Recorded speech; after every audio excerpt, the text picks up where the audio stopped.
Yo soy Norma Espécola, soy médico neuropediatra, soy platense y siempre trabajé en el Hospital Sor María Ludovica, aunque hice mi formación con el doctor Chamoles y en otros países. Y siempre me ocupé de los errores innatos del metabolismo y especialmente de la leucodistrofia o de las leucodistrofias desde mucho tiempo atrás, así que algunos de ustedes los conozco porque han pasado por allá. Bueno, a mí me toca hablar de generalidades. Entonces, yo estoy presente en esto, a la que estaba en la foto en la primera reunión en Mar del Plata, aunque creo que hubo una anterior aquí en Buenos Aires. Y esto lo paso, imagino que con esta. Ya voy a encontrar. Bueno, hablemos de algo que les toca muy de cerca a ustedes, que son las leucodistrofias. Bueno, empecemos con una definición, y una definición que son desórdenes genéticos que afectan la sustancia blanca del sistema nervioso central y que pueden comprometer también el sistema nervioso periférico.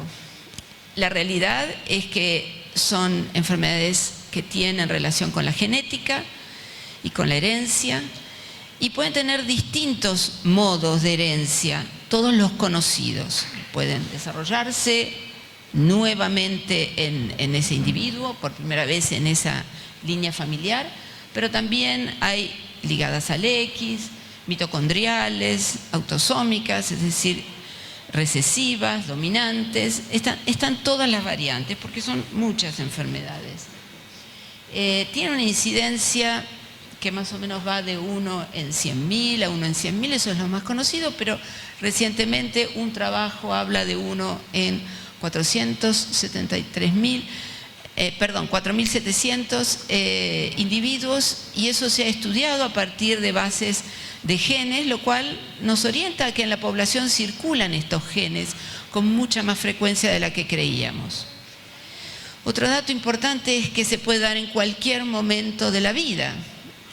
Muchos de ustedes lo saben desde niños pequeños, pero cada vez son más los pacientes también diagnosticados en la vida adulta, que comenzaron siendo personas sin ninguna sintomatología y que en el desarrollo de los años y décadas posteriores empiezan con síntomas que orientan a la búsqueda de una enfermedad neurológica.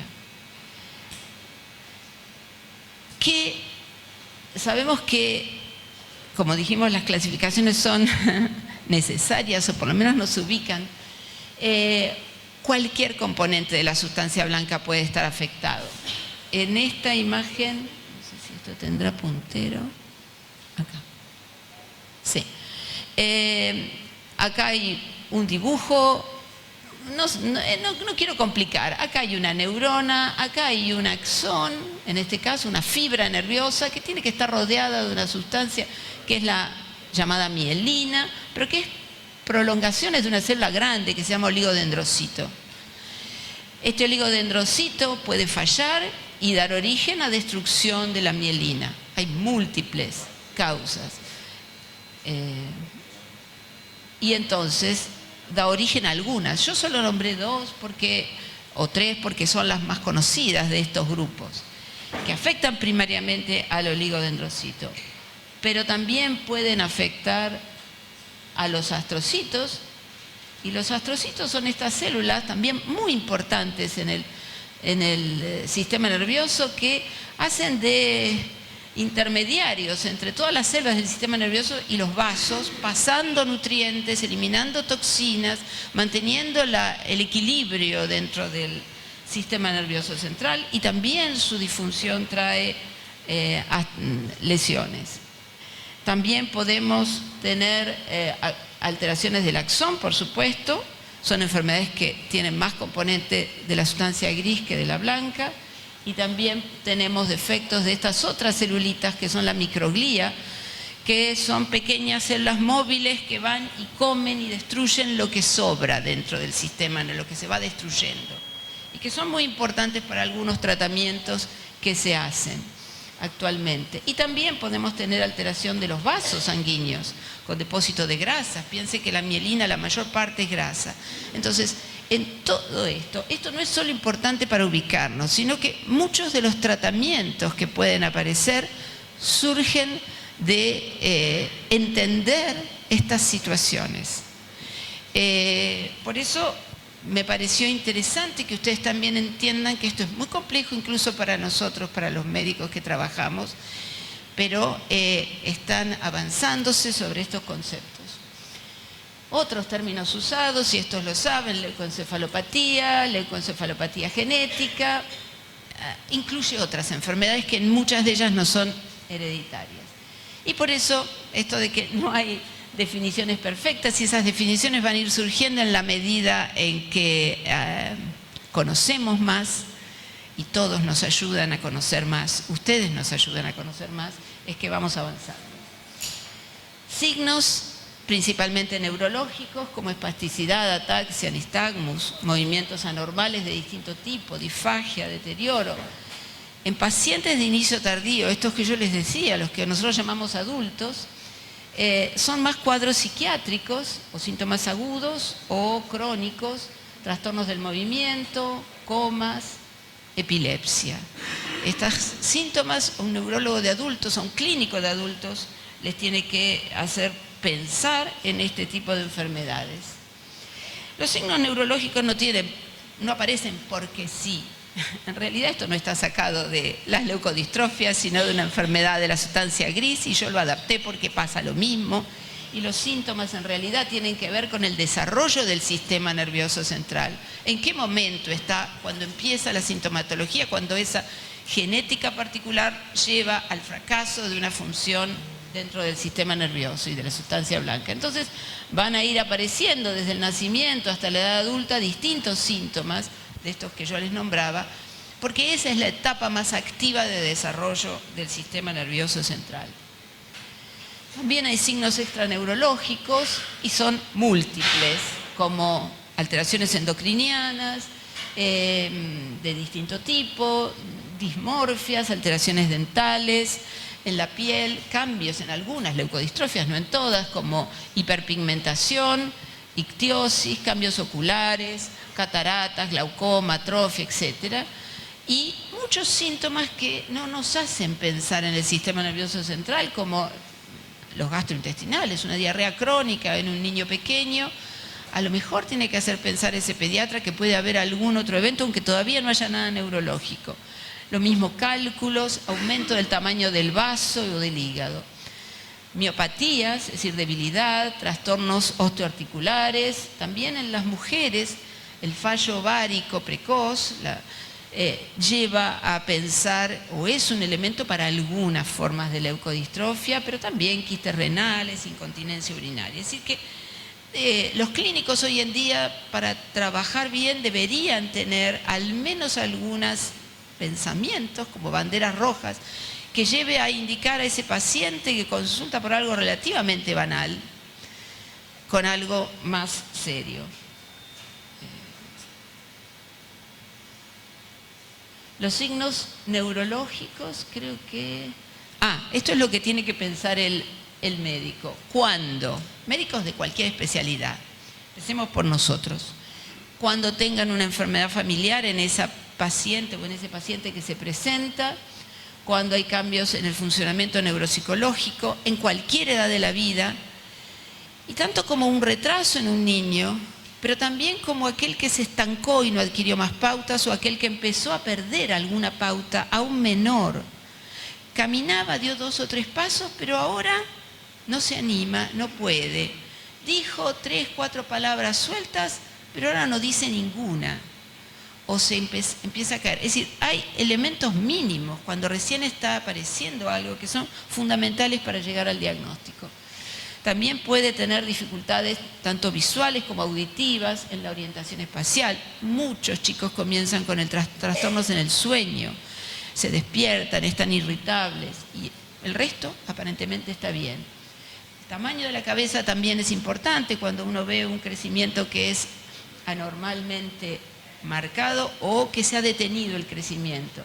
la presencia de convulsiones, en chicos más grandes y en adultos, los episodios psicóticos, el deterioro en el adulto, el deterioro mental que se llama demencia, la hipotonía, la ataxia, movimientos anormales, trastornos oculares, como les dije hoy. Todo esto a cualquier médico clínico. Nosotros tenemos que tratar de que los médicos hoy de consulta, los médicos de cabecera estén más alertas sobre estos signos.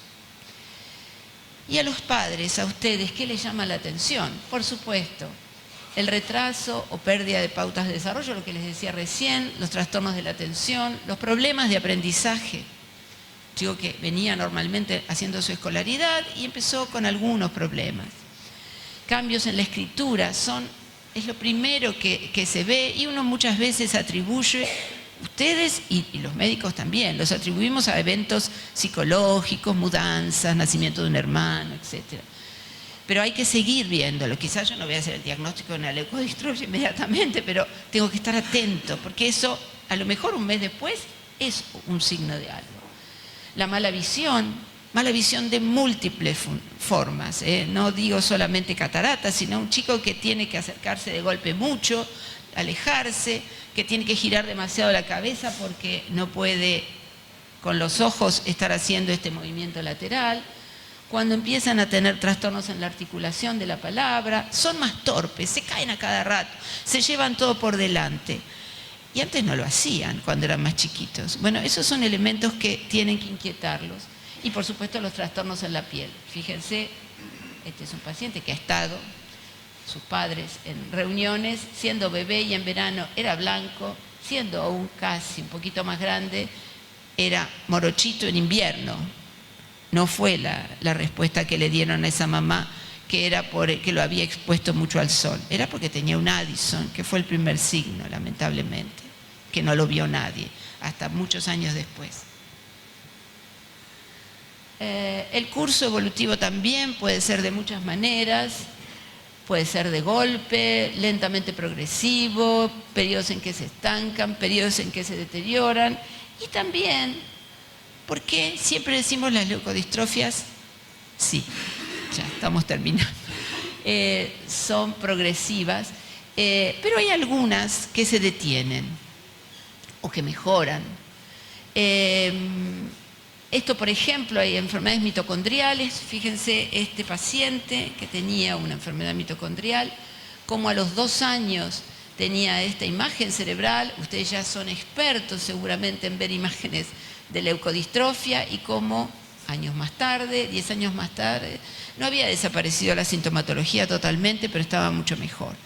Hay leucodistrofias que son transitorias.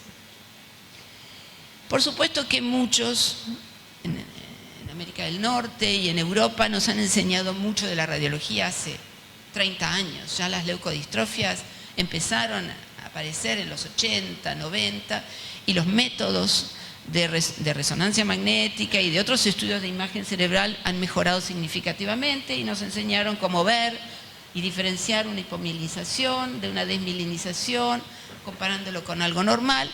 Todavía nos queda mucho trabajo por hacer para que todos los neuroradiólogos y los neurólogos saben un poco más, pero a veces los radiólogos no están tan especializados en algunos lugares como nosotros desearíamos. Por supuesto que todo tiene tratamiento. La idea es que muchas no tienen un tratamiento específico, pero todos los pacientes tienen un tratamiento necesario y posible. Y cuanto más temprano, mejor. Porque tenemos todos estos elementos que los vimos en los síntomas, cognitivo, auditivo, sobre todo esto que ayuda enormemente. El visual también, los síntomas psiquiátricos en muchos casos pueden tratarse y aliviarse. La espasticidad es enorme, los avances que se han hecho para poder reducirla. La distonía, las convulsiones, los trastornos del sueño y sobre todo el dolor. No debe haber un paciente con dolor que afecta aún más su calidad de vida. Por supuesto que también hay síntomas generales no neurológicos, vamos a pasarlo por cuestión de tiempo. Esto no es de las leucodistrofias tampoco, pero uno aprende a relacionar cosas. Esto es de otro grupo de enfermedades de mucopolisario que yo lo adapté a esto. Porque ¿qué pasa con el paciente y la familia? No es solamente el paciente. Tienen los chicos trastornos visuales, deterioro neurológico, dependencia, dolor, trastornos de movimiento, trastornos de conducta. Esto produce en todo ese grupo familiar aislamiento, culpa, angustia, hermanos que son desatendidos, trámites larguísimos, trastornos financieros, porque es real, problemas escolares y de empleo, ni hablar los adultos que empiezan con síntomas, todo lo que pierden. Eso a veces los pediatras no nos damos cuenta. Disminución de la vida social, agotamiento por la carga terapéutica que tienen, y todo eso lleva a una disminución de la calidad de vida que es importante pensarla como profesionales nosotros y como familias ustedes, y que tengan la posibilidad de ser ayudados, porque tenemos opciones. Podemos, si tenemos un diagnóstico temprano, anticipar situaciones. No necesitamos a que estén ocurriendo para que sepamos que van a llegar y poder ayudarlos. No a resolverlos, pero a atenuarlos. Minimizar y centralizar la carga de consultas. Eso también, a pesar de las dificultades en nuestra salud pública, tenemos que lograrlo. Adecuar la información y los papeles a las miles de demandas que tienen las obras sociales. Tener asesoramiento legal, para la cual la Fundación los puede ayudar enormemente. Desde el comienzo, trabajar con trabajadores sociales y con psicoterapia, no esperar al momento en que ya es imprescindible.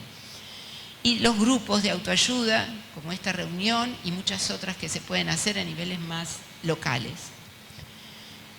Entonces, como conclusión, tenemos que sospecharlo y diagnosticarlo precozmente, y eso tenemos que tratar de que los clínicos sepan que hay neurólogos especializados en distintas regiones del país y en los países vecinos, y centros especializados.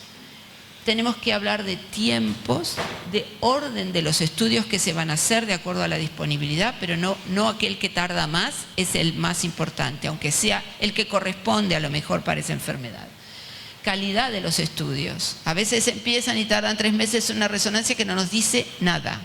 Entonces, a lo mejor era más fácil llamar por teléfono a un neurólogo conocido y obtener otra respuesta.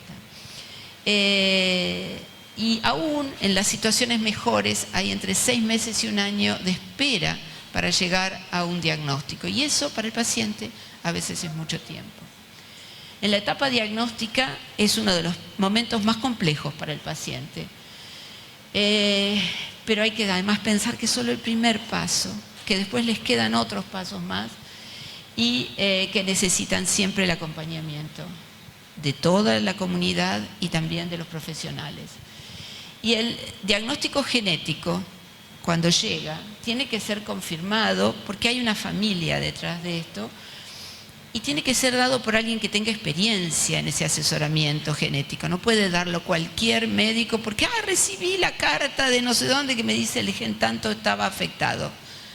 Tiene que ir a algún lugar que les pueda orientar correctamente con qué significa eso que aparece en ese papel, y tiene que incluir en esa entrevista el diagnóstico, el pronóstico, el plan de tratamiento, el riesgo de recurrencia y las opciones reproductivas, porque de eso se trata una enfermedad genética. Bueno, muchas gracias.